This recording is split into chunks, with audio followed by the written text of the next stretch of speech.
نہیں دینی بڑوں بوڑھوں کو، تکلیف نہیں دینی بچوں کو۔ حضرت انس بن مالک کہتے ہیں میں نے 10 سال نوکری کی ہے نبی پاک صلی اللہ علیہ وسلم کے آستانے پر، 10 سال۔ اور سنو یار، فرماتے ہیں 10 سال حضور کے، 10 دن کوئی ہمارے ساتھ رہے تو جھڑکیاں ملنے لگ جاتی۔ کہتے ہیں 10 سال نوکری کی ہے، اے رحمت للعالمین تیری عظمت پہ قربان جاؤں، ایک دن بھی میرے نبی نے مجھے اف تک نہیں کہا۔ کہتے ہیں ایسا نہیں کہ مجھ سے کوئی کمزوری نہیں ہوئی، کوئی میں نے ایسا کام نہیں کیا کہ جس پہ جھڑکی نہ مل سکتی ہو، ایسے کام تھے کہ جن پہ ڈانٹا جا سکتا تھا پر کریم نے ڈانٹا ہی نہیں۔ یہ کیا ہے؟ حضور تکلیف سے بچاتے۔ حضرت انس بن مالک کہتے ہیں مجھے حضور نے فرمایا فلانا کام کر کے آؤ، تو میں نے ناز سے کہہ دیا شاید میں نہ جاؤں۔ کہتے ہیں حضور نے بھیجا، میں رستے میں بچوں سے کھیلنے لگ گیا، اے کرے ہاں کچھ ساڈا پا لیں جی، کم کے لیے تے رات کھیڈن لگ پے، کرے ہاں تے دعا کرو مدرسے دا تے بالکل انج نہ کرے، اتنے تے کام ہی بڑا ڈاڈا ہے، تے سکول والا تے اوکا ہی نہ کرے، تے جے سکول پنڈ چ ہوے تے پھر تے بالکل ہی نہ کرے۔ تو اور اگر کسی کے گھر میں ملازم ہو، ہاں میں آپ کو وہاں لے آیا، ملازم ہو اور کام بھیجا ہو اور وہ رستے میں کھیلے، تیری اتنی ضرورت، تو پیسے نہیں لینا، تنخواہ نہیں لیتا، تو میں نے بھیجا اور تجھے میرا نہیں پتا، اور ماں بدولت اور میں مالک اور میں تنخواہ دیتا ہوں۔ حضرت بن مالک کہتے ہیں حضور نے بھیجا، میں رستے میں کام لگ گیا، اے رحمت للعالمین تیری عظمت پہ قربان جاؤں۔ کہتے ہیں حضور آئے، میں دیکھ کے ڈر گیا کہ اوہو یہ مجھ سے کیا ہو گیا، میں ڈر گیا۔ لیکن جب حضور قریب آئے میرا خیال تھا کہ مجھ پر کوئی سختی ہوگی، محبوب کچھ حکم دیں گے، لیکن میں ڈر گیا، پر رحمت عالم مجھے دیکھ کے مسکرانے لگی، اور مسکرا کے وہ میں نے بھیجا تھا گئے نہیں، حضور جانے لگا، پھر میں دوڑ کے جا۔ یہ ہے حضور کی شان رحمت کے، حضور تکلیف سے بچاتے ہیں۔ تیرا ایک جملہ کئی دفعہ کسی کو ساری رات سونے نہیں دیتا، تیری ایک بات کئیوں کی نیند میں سوراخ کر دیتی ہے، تیری ایک بات کئیوں کے رت جگہوں کا باعث بنتی ہے۔ خدا را آج عہد کریں، حضور کا میلاد ہے، ہم نے تکلیف سے بچانا ہے۔ میں تو دوستوں سے کہا کرتا ہوں کہ جلوس بھی نکالو نا تو مہربانی کرو، اب لوگوں کو تکلیف سے بچاؤ، یہ ساؤنڈ بھی لگاؤ تو کوشش کرو کہ کسی بیمار کو تکلیف نہ پہنچے، کوئی ایسا کام نہ کریں جس سے اللہ کے بندوں کو کوئی اذیت ہو۔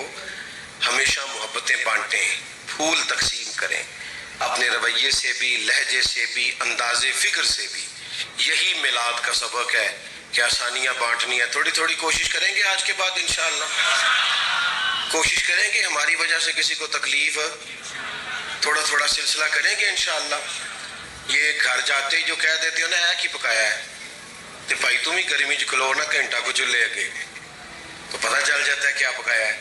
تو اتنا آپ نے 1 منٹ لگایا ہے جس کو 2 گھنٹے ہو گئے تھے چولہے کے آگے گرمی میں، ہم نے اذیت نہ دیں، تکلیف نہ دیں، آپ وسعتیں بانٹیں، انشاءاللہ کرم ہو جائے گا۔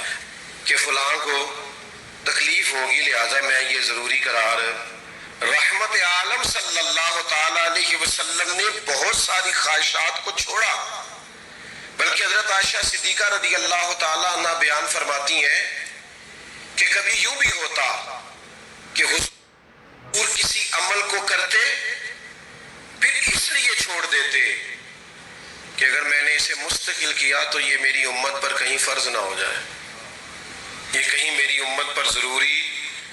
اصل میں نا مسئلہ جو مجبوری والا ہے وہ یہ ہے کہ اب ہم مشینوں کی دنیا میں زندہ ہیں، تو میرے جیسے لوگ اس تکلیف کا شکار ہیں کہ ہمیں سوتوں کو نہیں جگانا پڑتا، جاگتوں کو جگانا پڑتا ہے۔ یہ اس سے بڑا مشکل کام ہے۔ یعنی کچھ دوست محفل میں آ بھی جاتے ہیں پر وہ بیچارے اتنے مست موبائل پہ ہوتے ہیں کہ ان سے بات بھی نہیں ہو پاتی۔ ایک شعر کسی نے کہا تھا، شاید وہ شعر سن کے وہ سمجھ جائے، اجے بھی وہدے والی امتحان ہے سارا، نہیں وہ کہنا چلو یہ بھی جڑی گل کرنے لگے انہوں بھی کیش ہی کر لیے۔ وہ کسی نے کہا تھا کہ زندگی میں وہ بھی عجیب لمحہ تھا، وہ میرے ساتھ تھا پر میں تنہا تھا۔ تھا بیٹھ گیا تھا پر ہمارے ساتھ وہ اپنے کم لگا جی تسی نہیں سارے لگے تو تھوڑا ٹائم دیں, ہم تو ویسے ہی گلی گلی گھوم کے تھکے ہو. بیٹا بیٹھ جاؤ, تشریف رکھو سارے, آپ بھی جلدی سے بیٹھ جاؤ مولانا, اتنا ٹائم نہ لگاؤ, میں بات کرنے دو. تو نبی پاک صلی اللہ تعالیٰ علیہ وآلہ وسلم کا یہ جو احساس ہے اس کو سمجھیں. حضور فرماتے ہیں میرا جی چاہتا ہے کچھ کام کرنے کو لیکن اس لیے نہیں کرتا کہ کہیں امت تکلیف میں. یہ اتنا اہم پہلو ہے رحمت عالم کا, اتنا اہم. حضور نہ دین کے معاملے میں بھی تشدد کو پسند نہیں کرتے تھے. یعنی صحیح بخاری مسلم دونوں میں حدیث موجود ہے کہ ایک صحابی نے صرف نماز لمبی پڑھائی, نماز میں سورۃ بقرہ شروع کر دی. تو ایک شخص نے ان کے پیچھے نماز پڑھی تو وہ نماز توڑی انہوں نے, جو کہ اتنی لمبی سورت شروع کر دی. تو نماز کو توڑا, اپنی نماز مکمل کی, صبح سرکار کی بارگاہ میں حاضر ہوئے تو عرض کی کہ یا رسول اللہ صلی اللہ تعالی وسلم ہم اونٹ چرانے والے لوگ ہیں, سارا دن تھکے ہوئے ہوتے ہیں, تو عشاء کی نماز فلاں امام صاحب کے پیچھے پڑھی, اتنی لمبی نماز پڑھائی. تو یہ حدیث کے لفظ ہے, راوی کہتے ہیں اتنا ناراض کبھی نہیں حضور کو دیکھا جتنے اس دن ناراض ہوئے. اور اس امام سے فرمانے لگے میں لوگوں کو دین کے قریب کرتا ہوں تو دور کرتا ہے. اور ایک روایت میں لفظ یہ ہے کہ تو دین میں فتنہ پیدا کرتا ہے. فرمایا لوگوں کو نماز پڑھاؤ تو معتدل پڑھاؤ.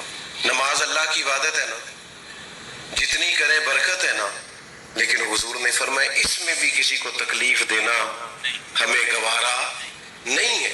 لیکن ہم تو رستوں میں تکلیف دیتے ہیں بھائی. رحمت عالم صلی اللہ علیہ وسلم کو ماننے والے اذیت دینا پسند کرتے ہیں, الا ماشاء اللہ.